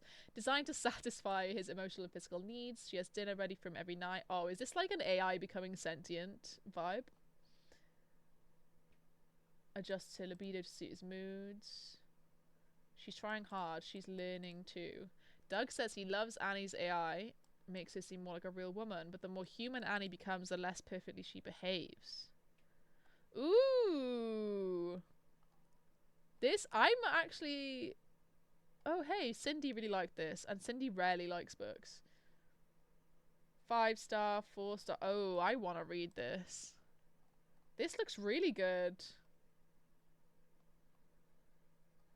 I'm gonna head to bed. Nice hanging out. Have my first day as a trainee interpreter tomorrow. Super stressed. Oh, Missy, good luck. Thank you for joining us. I hope you have the best day tomorrow. I'm sure it'll be fine. You probably won't even have to do much. Just like hang around and listen to people doing shit. Good night. It's on Everand. Ooh, is the audiobook good? Like, is it? I mean, you did say it was good, but like, as in is the narration good, or is it like okay? Not me leaning to Red Side Story because of the musical. Is it West Side Story? Oh, this is a sequel. Jasper Ford, I've heard of. Shades of Grey. Short story. Welcome to Chromatasia. Chromatasia? Where societal hierarchy is strictly regulated by one's limited colour perception. Civilization has been rebuilt after an unspoken something that happened 500 years ago. Society is now colour vision segregated. Sounds like West Side Story. I would have been fooled. I like the narration. Oh, thanks, guys. No one will listen to me interpreting, but I'm still stressed. I can imagine. But yeah, good night. Hope it goes well. Colour vision what? As in like colourblind? Or like what colours you can see? Yeah, colour perception. Colour vision segregated. Professions, marriages, and leisure activities all dictated by an individual's visual ability. Emerald City. One short day. Is anyone going to see Wicked? I'm so excited. Now colours are important. My anxiety can't. Out on the fringes of red. Oh, so it's literally just like you perceive red? As in like you see everything as a red filter? What does it mean? I'm so confused. 20-year-old is being bullied into an arranged marriage. Oh, Dimauve. Why are you putting colours into your names? Oh, mauve, yeah. Purples, who hoping to redden up their progeny's colour viewing potential. I'm going to literally see Wicked on the 21st. Ah! I want to go see it in like a really nice big cinema. I don't want to like... Swansea cinemas are so shit, I'm not going to lie. Like, I really want to go see it. I was thinking about going to Bridgend, like MacArthur Glen for those. I feel like you'll know it, Yvette. Other people might not. Violet. Why is everything a colour? Eddie's about to go on trial for a murder he didn't commit. What the fuck? Eddie is engaged in a legal relationship with his co-defendant, a green. This is crazy. This sounds really good. Oh, you mean the play, not the movie. Oh my gosh, that's so funny. I was going to say, I thought it came out on the 22nd. I really hope you enjoy the musical. It is my favourite musical. It was the first one I ever saw live. And I was obsessed with the soundtrack before I ever even saw it live. And this was in like primary school, so I really hope you enjoy it.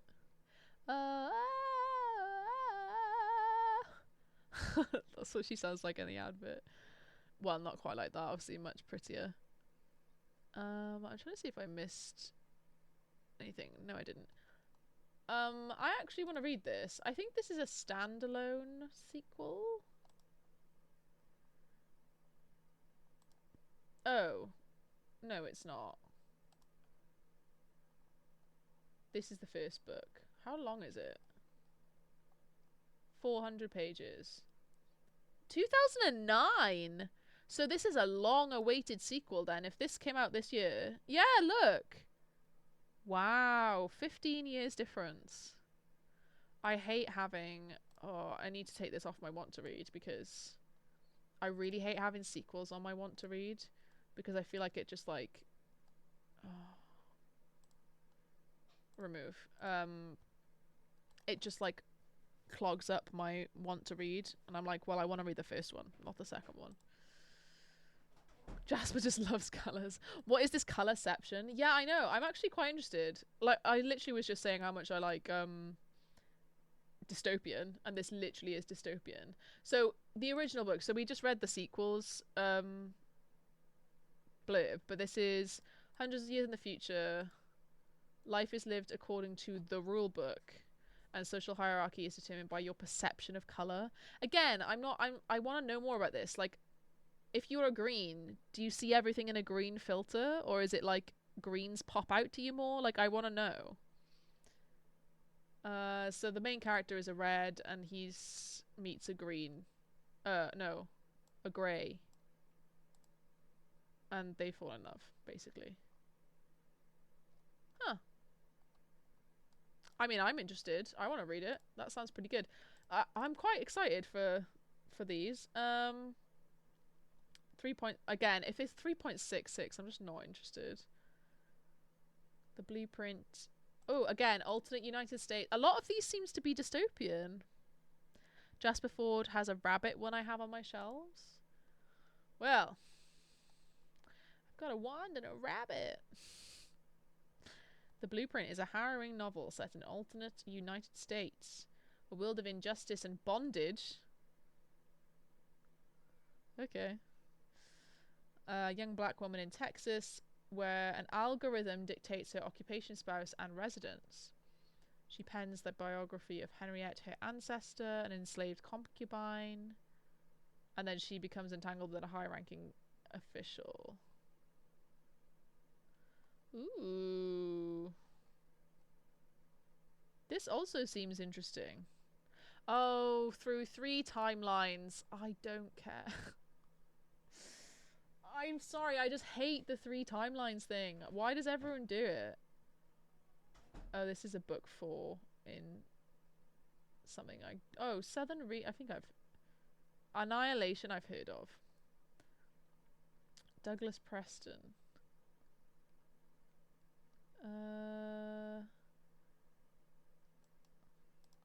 I'm actually really, like, intrigued by a lot of these. So, Extinction. Somewhere in the Rockies, they offer guests the experience of viewing woolly mammoths. So, like, just extinct stuff, basically. Genetic manipulation. Essentially, this is Jurassic Park. A billionaire's son and his new wife are kidnapped and murdered. A sheriff comes... Oh, I don't... It's a murder mystery. I'm just... I know it's got a 4.1, but I'm just not... Just doesn't sound that good, you know? Speculative novel by an isolated town neighboured by its own past and future.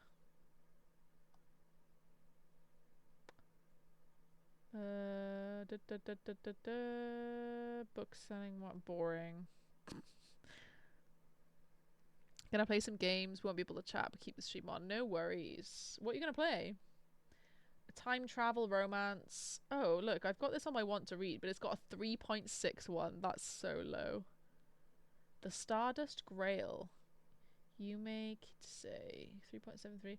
Save one world, doom her own. Anti-colonial space heist. Sounds boring. Sky full of elephants. Speculative novel set in a world where white people no longer exist. Oh, Mobile League. Yeah, got you. White people no longer exist. Post-racial America. All of the white people in America walk into the nearest body of water.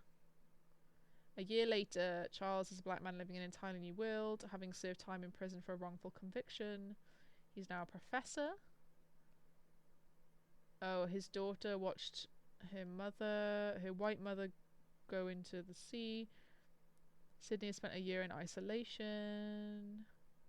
And then they meet for the first time. The Kingdom of Alabama.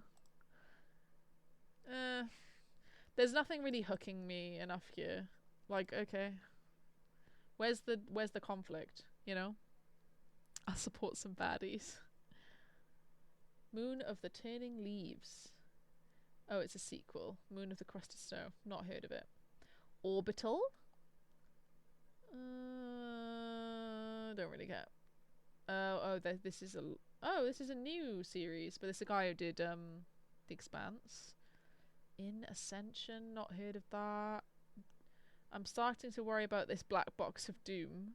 A standalone darkly humorous thriller. It's not in the thriller category though, is it? Even though the opening line says it's a thriller. Da, da, da, da, da, da, da, da. Huh. This reminds me of Survive the Night. Like it's just a long drive. She offers him 200k cash to transport her in the box across the country. He can't ask questions. He can't tell anyone. Yeah, that seems like more of a thriller to me than sci-fi. Even if there is like a sci-fi element of that box, you know. Beautyland. I was gonna say I thought I had this on my want to read. I've seen stuff about it.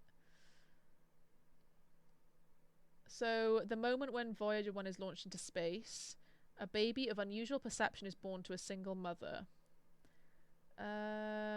So, the child possesses knowledge of a faraway planet.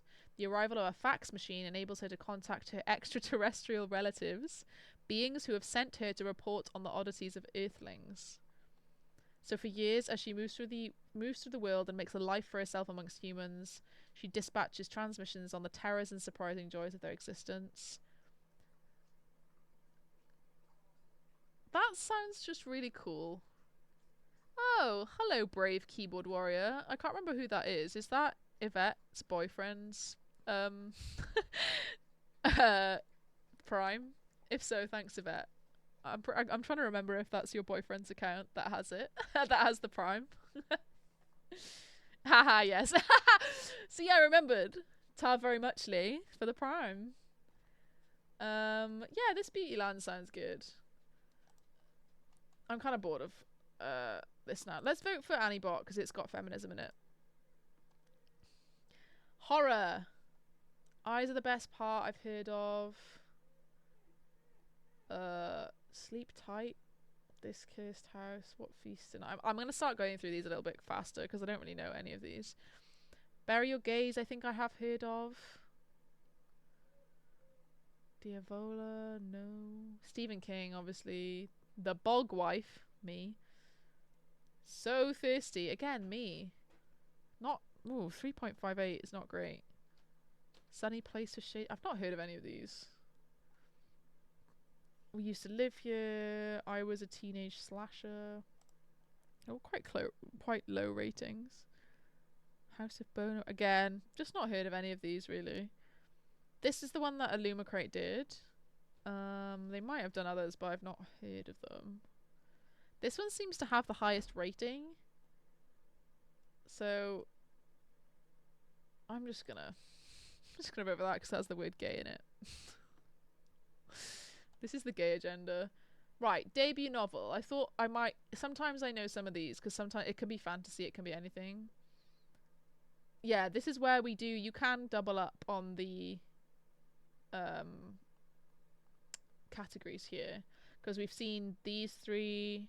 We've seen that. We've seen that. We've seen that. We've seen that. And we've seen that. I don't recognise any of the others. Listen to What Feasts at Night. Not as good as What Moves the Dead. Not heard of either of them. A Sky... Oh, we saw that one as well. Martyr. Is a pay into how we spend our lives seeking meaning. Oh, God. It just sounds so boring. I think I'm just going to vote for the bookshop one again because it sounds really good. Not going to lie. I'm just going to go with that. Ooh, since when have we had an audiobook category? Am I crazy? Again, I think we're doubling up here because these are like not genres in themselves. We've got Somewhere Beyond the Sea. We've got the Abby Jimenez one. 1984? Is it a full cast? I don't know. Oh, we've got Emily Henry again. Richard Osman again and Sally Rooney again. I guess I voted for Emily Henry the other one, so let's give Abby Jimenez a chance. Right, young adult fantasy. I've heard of this one. I don't think I've heard great things. Don't know this, but I know the author. Oh, Shadows Between Us. Yeah, I knew the author because I've heard of the first one. Never seen this. 4.1 though. That's pretty high for YA. Oh, Reckless. Yeah, Powerless trilogy. Heard of that. Oh, this is the Crimson Moth. I've heard of that. I thought that was romantasy. Interesting. Air. I really want to read this. Obviously, it's set in the same world as it's literally to my left. Sky Beyond the Storm is the 4th book. Ember in the Ashes. Gosh. Thinking is hard. Skyward is literally the worst book I've ever read in my life. Obviously, that's hyperbolic there, but it's bad. Now, these ones I've seen. There we go. Don't Let the Forest In. 4.25. Only 3k ratings, though. Huh. This one looks kind of creepy and cool. Oh, All This Twisted Glory. That might be what I vote for. Yeah, I'm gonna vote for that. We'll look at the other ones, but I am voting for this because I really, really love the first book. I really love the first book. 5-starred it. Thought it was great. Wisteria, I've got Belladonna on my list. I've got the Fairy Loot edition. I want to see what this one's. Oops. I didn't mean to do that. Oh god, I hate that you reload the bloody page that it disappears. I want to look at what this one's about. Nobody cares about these anymore. Wisteria, yeah. That's book 3, right? Yeah, book 3. So Let Them Burn. Divine Traitors number 1. Jamaican inspired fantasy. 3.87 though, it's not great. Immortal Dark. Cruel Prince meets the 9th House. Romantic dark academia fantasy. 3.75 though. I hate that it's got Secrets of the Nile. I feel like I have heard of this, but this is book 2. That's also a book 2. The Invocation. Oh, I've heard of Crystal Sutherland. The Poisonous Drink. I think that's a sequel. Oh no, it's not. I lied. Dragon Fruit? I've not heard of this. Oh, that was The Shadows. Your Blood, My Bones. A seductively twisted romance. But it's YA. You can't, how can you call... Oh, For Shia's Wrath. I swear this is a trans retelling of something. Or I might be thinking of something else. Let's have a look at this one as well. Apparently Holly Black is continuing the Cruel Prince series after the Stolen Heir duology. Girl, leave it alone. I'm sorry, like, I don't think anyone cared about the Stolen Heir duology. I've never seen anyone speak about it. I'll be real. Isn't For Shia's Wrath a sequel? No, it's a standalone.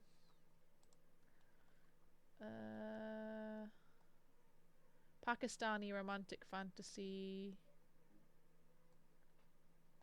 I think I'm thinking of a different book where there was a trans retelling of something else.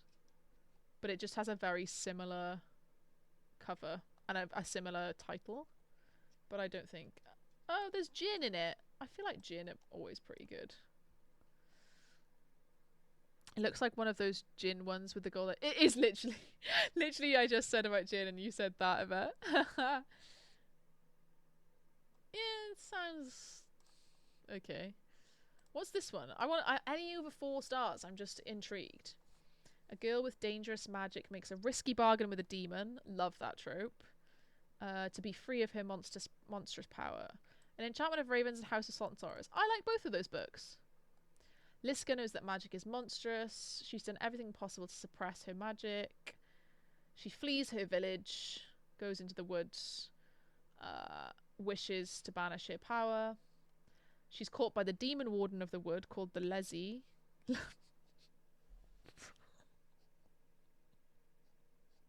Me.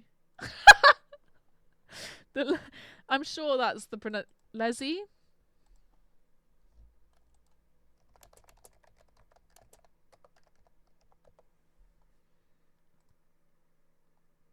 Les shy. Les That's not it. No, that's not the word. Leszy. Lesje. Not the Leslie. It's Polish. Apparently. The Lesje. She whisked away to his manor. She makes an unsettling discovery. She's not the first person to strike this bargain, and all of the predecessors. This actually looks pretty good. I actually am quite interested in that one, to be honest. Rebel of the Sands is a great gin one. Humble recommendation. I had that on my physical TBR, and then I think I unhauled it years ago because I thought to myself, I'm just never going to read it. Like, I just never got round to it. And then this one's got really high ratings, but obviously, like, there's only a low amount as well. So, you know, take it with a pinch of salt. Once upon a time, Andrew had cut out his heart and given it to his boy. He's very blah, blah, blah. Kill for him. High school senior finds refuge in twisted fairy tales he writes for the only person who can ground him in reality. His twin sister Dove. Something's gone on with Thomas. His abusive parents have vanished. This sounds quite dark for YA. Andrew follows Thomas into the off-limits forest one night and catches him fighting a nightmarish monster. Thomas's drawings have come to life and are killing anyone close to him. Ooh, this actually looks pretty good. DNF, but like a lot of high ratings. Dark academia. This looks really good. Forest enemy. Why all the dark forests? You're so right, Lyra. What the fuck? Anyway, yeah, I'm gonna stick with all this Twisted Glory simply because I love the first book. Now, this is just young adult in general. So I won't have. Obviously, I've heard of Holly Jackson. Most ardently. Oh, a trans boy searches for a future. And a reimagining of Pride and Prejudice. See, that's not an old folktale. It's Pride and Prejudice, but that is obviously quite old. It's from like the 1800s, isn't it? So like, that at this point is a retelling, I guess. Like, you can have a Pride and Prejudice retelling. These authors aren't tree huggers, apparently. A crane among the wolves. This cover is cool. Like, really cool. I like this cover. Loud. That is it queer? It's got to be. I don't think it is. You're telling me that's not queer? I'm being baited here. Pride and Prejudice is bigger than Narnia. Yeah, that's fair. 1506. 17-year-old. Her older sister becomes the king's latest prey. Prince. Oh, wait. One of these is male? Fair. But now I'm annoyed because I thought it was lesbian, so... I'm being baited by that cover, literally, mate. Like, that's a man and a woman. Unfortunately. And then I'll find out it's the US copy. Oh, God, yeah. A crane among wolves. Hang on. Let me look on Amazon. A crane among wolves. No, it's the same. Wait, 99p? Oh, that's just Audible. It is the same cover. It's just got different. It's just yellow instead of red. So it is the same cover in the UK. Oh yeah, Hannah has said as well. I don't know if this is quite my thing. It's just historical fiction, like historical YA. But I guess you could argue, like, that is cool though. Like literally Chloe Gong, These Violent Delights, is essentially just historical fiction as well. Like I think there's a fantasy element, but I didn't really care for it. Pulse pounding historical novel. Gripping and devastating, apparently. I feel maybe I do want to read it. Maybe I do.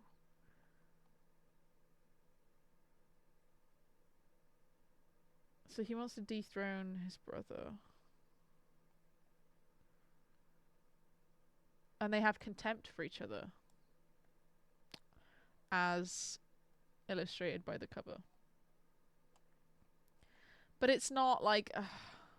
the plot is like, yeah, you know, I've read that before. Under the surface. Survival thriller. Don't really care. Dungeons and drama. That looks so cute. YA romance. That is cute. I've heard of this one.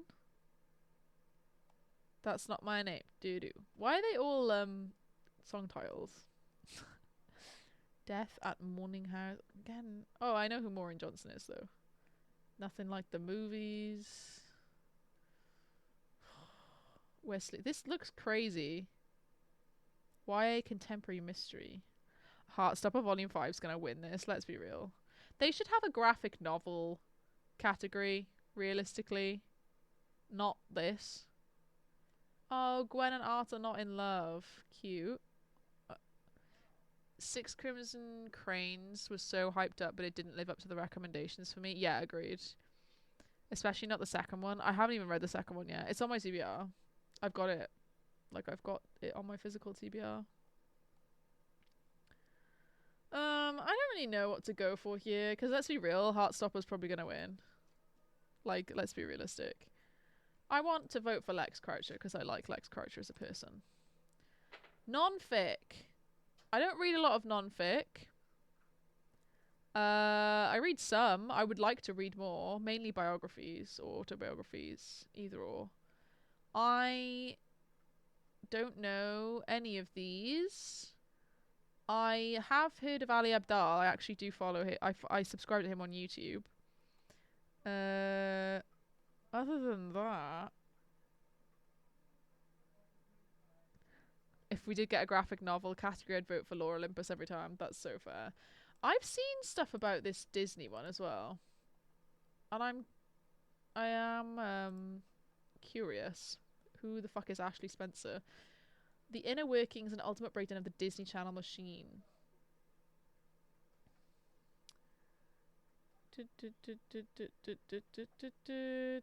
From private feuds and on-set disasters to fanfare that swept the nation.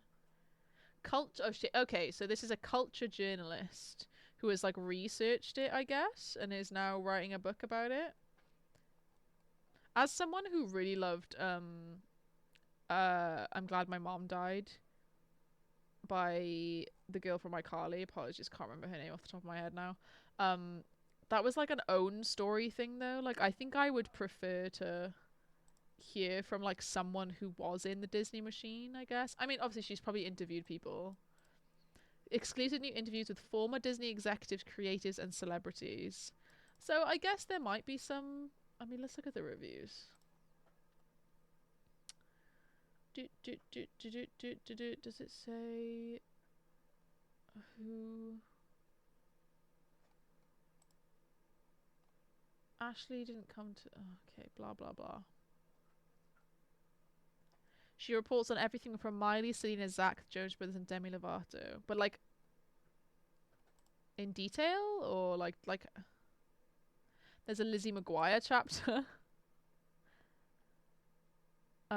Biggest Hannah Montana fan, hearing all the things about creating her brand and the show. That's quite interesting. I feel like this is something, yeah, like I'd maybe listen to on audio, possibly on Everand. Yeah. Let's click want to read. Shall we just vote for that one? We'll just go for that. Memoir. Oh, okay, this is a separate category. Again, though, we have like non-fic and memoir. Like, they are the same thing. And, like, we don't even get, like, a separate graphic novel category. Like, come on. Right. Gilmore Girls I've heard of. Oh, that's the mum, right? Yeah, I think I'd seen people talking about that one. Don't know that. Don't know that. Don't know that. Oh, RuPaul.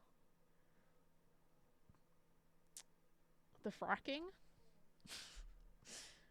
Don't know that. Don't know that. Knife. Meditations after an attempted murder? Sorry.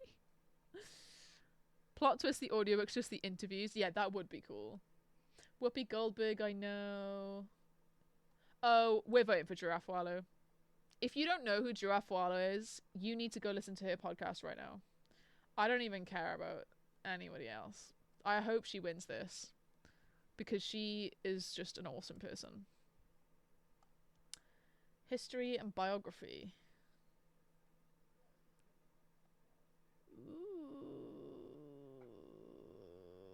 Oh, I thought this was Challengers.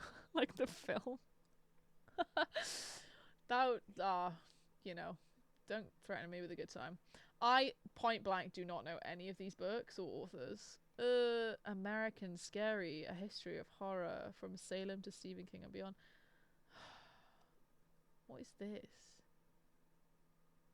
Egyptian Burial Chambers? Love Egyptian Burial Chambers. By the Fire We Carry, The Siege, Ask Not, The Kennedys and the Women They Destroyed. I don't know any of this. Let's just vote for the Kennedys one. Sure. And there we have it. That is the Goodreads Choice Awards. I think I spent a long time doing this, but hopefully you enjoyed going through them with me. Should we have a look at 2023? Yellowface One Fiction, Wayward, which I have heard of this one. One historical fiction. I have heard of this one. Emily Henry won last year. What's new? TJ Klune won this one. I think he's gonna win this year again. Leigh Bardugo won this one. Oh, did she really? Romantasy was Fourth Wing. What, like, nobody's surprised. Stephen King, again, nobody's surprised. Divine Rivals did well here. Maybe the sequel will snag it again. Ali Hazelwood. Oh wow, Wayward won historical fiction and debut novel. That makes me want to look at it. Brittany, I think I voted for Brittany. Love her. If this won 2 categories, surely it's got to be good. 4.07. I am wayward and wild inside. Oh, again! I'm sorry, stop with the 3 timelines. I really don't like it. I just don't care enough to I can't be asked. It's probably really good. It's won 2 categories last year, but I just can't be asked. Let's look at 2022 out of curiosity. Again, look, why is there always a keyhole on like every fucking thing? Sarah J. Maas, yeah. Emily Henry, yeah. Taylor Jenkins Reid, yeah. What's new? I'm glad my mom died. I'm glad that one. Sea of Tranquility, yeah, that makes sense. Lessons in Chemistry I had heard a lot about. Gallant. Apparently it wasn't that good. It's still on my shelf though. I'm still gonna read it. It's really short and small, so. And then Heartstopper. Oh, hey, hey, hey, hey, hey, hey! Graphic novels and comics. Sorry. Where did this disappear to? Is this in 2023?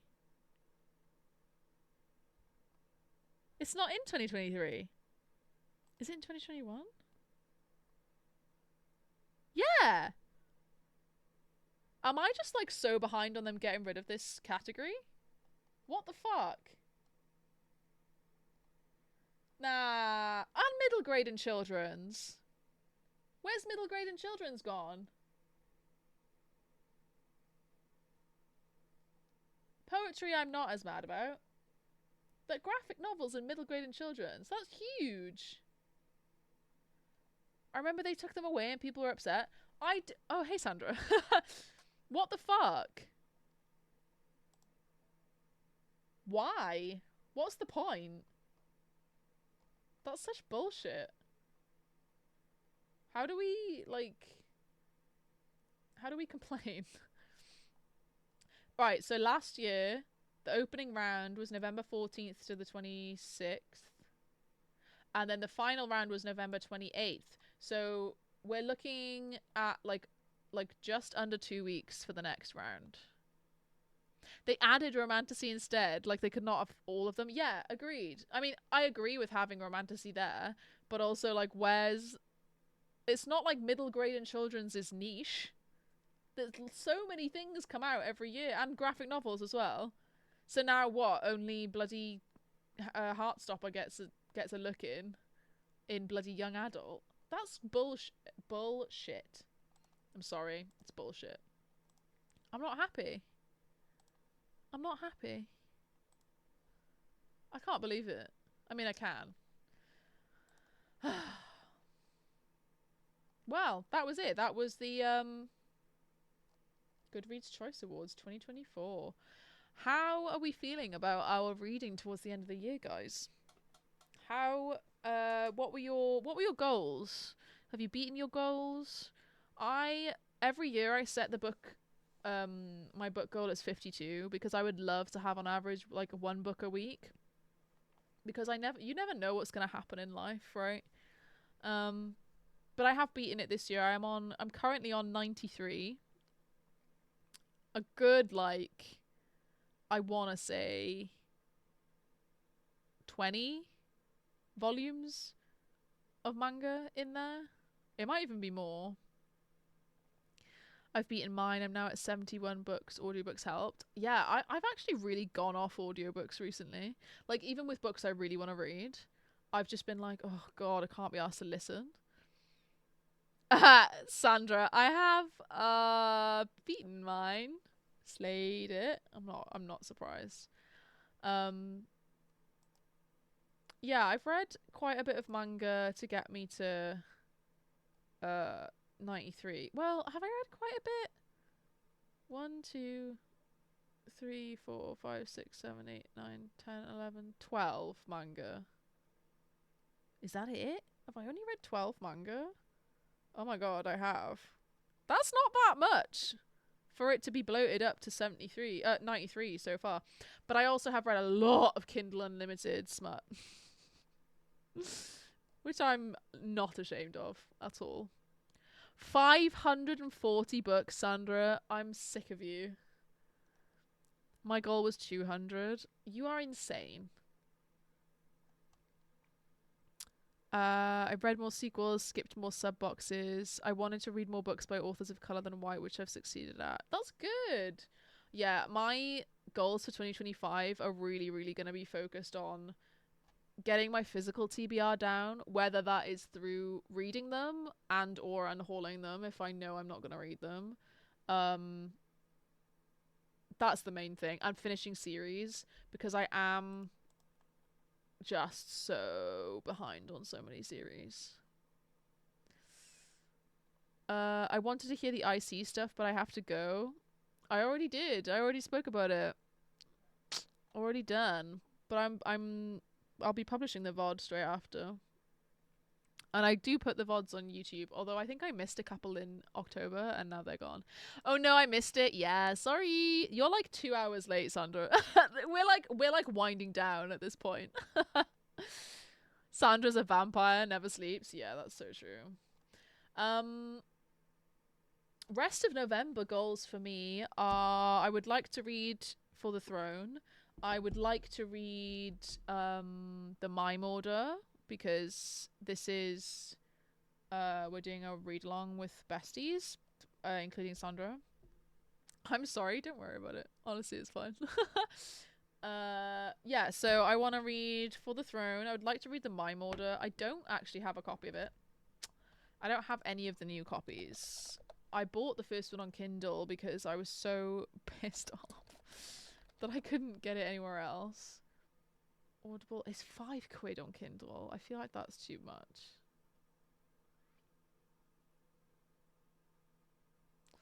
But I don't want to order stiff ass paperbacks either. I'll be winding down on reading to finish this thesis once and for all. Oh God, Hannah. Good luck. Oh, and Sandra's in the same boat. That's crazy. I could not. I could not be doing all that at the moment. I think I'd die. Apologies. I'm thinking about moving to streaming twice a week. I'm thinking about changing it to be Thursdays and Sundays, where Thursday is gonna be more of like you know how I've literally spoken for like 2 hours like this. Oh, Sandra, you subbed. Thank you. Love you. Oh, look, it's like the skeleton hands below me. Wait, are they doing it like that? They're not in front though. Are they like that? What the fuck? Take my money. Now I have to go. Goodbye. I forgot what I was saying. What was I saying? I was talking about the mime order.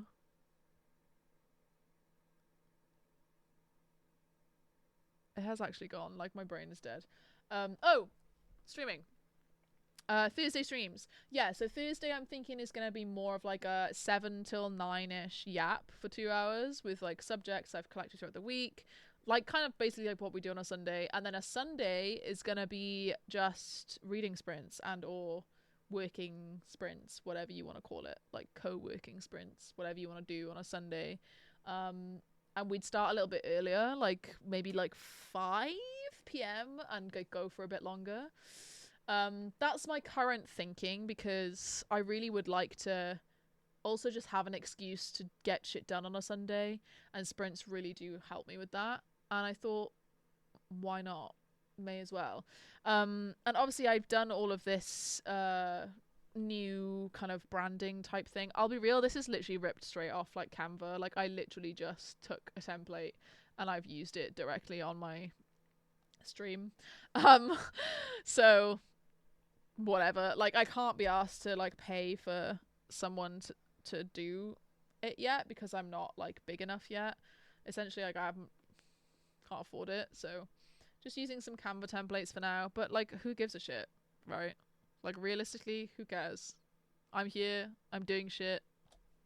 My latest subscriber thing doesn't work and it's pissing me off, so I need to fix that. But this test run of my new like vibe has gone well, I think. But yeah, I'm gonna start posting on socials as well, like my stream highlights, like clips from my stream, to try and get more people to join in. And also like I'll be posting a bit more of like a schedule, like just like my post. I need to post basically on Instagram like one post to pin that says like I stream on a Thursday and a Sunday, because currently there's not really loads on my profile about it, so gotta do that. And yeah, that's my plans. So this Thursday coming, I can do that, but the Thursday after I can't. So I think I'm gonna maybe start doing it in December, possibly. Because I'm not even here on Thursday the 28th. I'm seeing Charlie XCX in London. How fun. So yeah, I am gonna change up a couple of things. I'm gonna try and start posting on Instagram a bit more. And like, you know, make some content in advance. On a Sunday, basically, to post throughout the week. YouTube, I would like to... Not me just like awkwardly fucking around. I would like to start posting once a week, ideally on YouTube, like a proper video. I'm not gonna like force myself or box myself into doing that right now because, as you guys know, I will probably just get overwhelmed and then not do it. But that is where I'm heading towards in my head, is stream twice a week, post on Bookstagram, and then possibly one video a week on YouTube. And we'll just see how it goes. That's the like end goal right now. So we'll see how it goes. Other than that, that is it. I've yapped at you for 2 hours. And I think that is good. I think I think we're okay. I think I didn't have anything else to talk about, so we're here. So yeah, I am gonna play you out. Open Spotify and see what plays. Good yap, good chat. Exactly, Ham. And I'm very